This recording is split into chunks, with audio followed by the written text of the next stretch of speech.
Now to the latest on the escalating violence in Mexico. Governor Greg Abbott is directing Texas DPS to expand operations along the border. This after a wave of violence erupted in Mexico after the Mexican military killed the cartel boss known as El Mencho.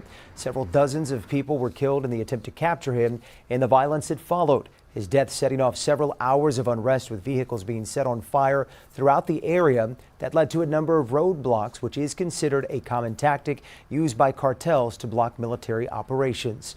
Now, the violence is leaving many tourists from San Antonio, like Blanco Abud, in a scary situation, having a shelter in place at their vacation destination. And they don't know when they'll be able to return home. News 4 San Antonio's Karina Hollingsworth is live with a story of a San Antonio woman who's caught in the middle of the violence.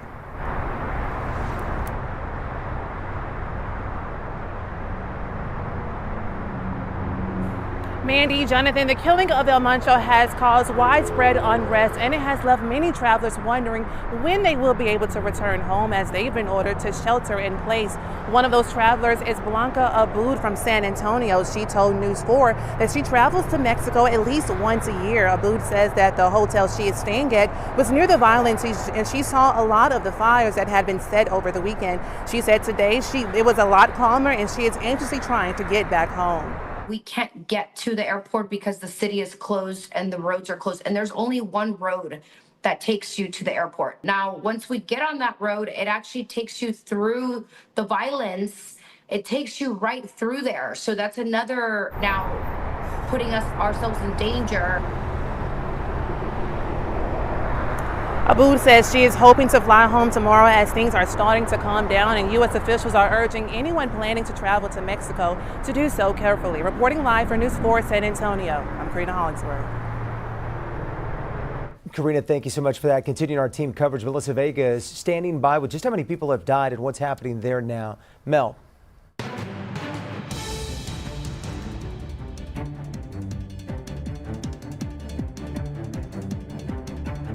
Well, we are getting some new video coming into our newsroom right now. We want to show you some of that aftermath of the burned out cars after the violence of killing that cartel leader El Mencho. This is in Puerto Vallarta. Tonight, we are learning at least 73 people have died during the attempt to capture El Mencho.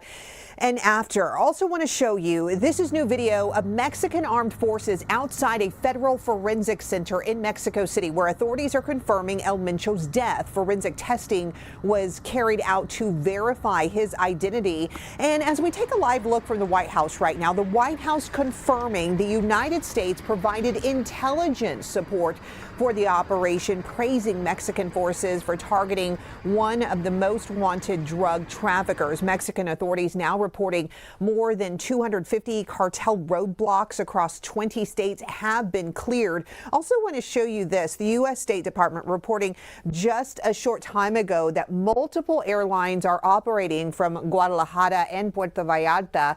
And while there is some relief that a major cartel leader is gone, there are growing fears that the violence may be far from over. That is the latest from the Life Desk. It's going to cause chaos right now, and that's what you're seeing. It's going to cause chaos because now those that are the number 2 or number 3 positions are going to want to move up, or your rival drug traffickers are going to want to try to take that over. This is an opportunity. This is opportunity for a lot of different people down there, and it's going to send people scrambling, and that's why you're seeing the level of violence right now, to kind of exert their type of authority over everyone else. I think the drug trade in the United States could be impacted a little bit, but we're talking this is going to get resolved fairly quickly. But I think it'll have a little bit of an impact on the United States. The biggest impact is those people traveling down to Mexico right now. It could be caught in the crossfires between some of this rival drug trafficking violence.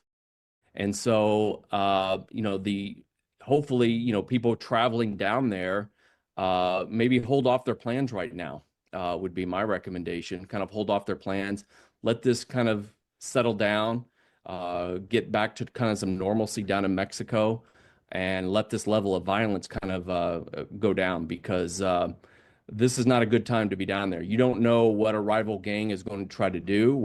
It's kind of interesting to see the level of violence this quickly and this bad.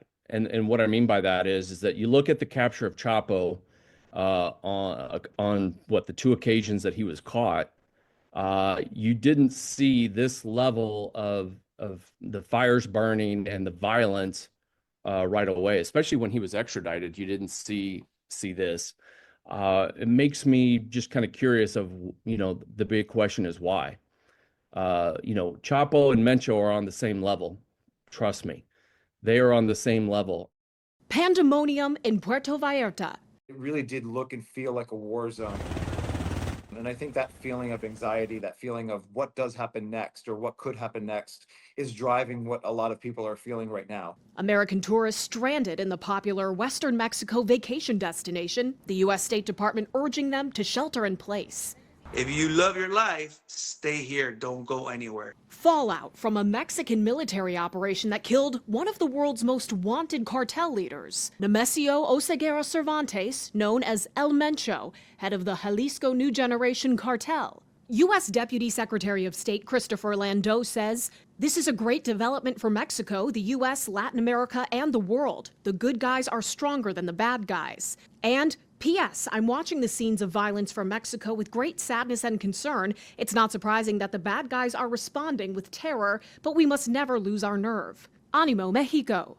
American tourist Roseanne Hope says there was an explosion near where she's staying. We ran up to the grocery store and there were like 50 people in there just taking all the food off the shelves like you'd see in COVID. Mass flight disruption Sunday continuing into Monday. We hope that during the course of today, or at the latest tomorrow, all the flights will be restored. Most of the hundreds of roadblocks put in place by cartel members had been removed, Mexican authorities said Monday.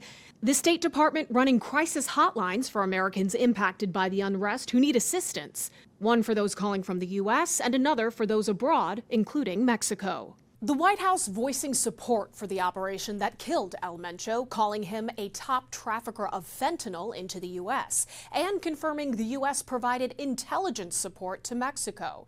President Trump issuing a statement saying Mexico must step up their efforts on cartels and drugs.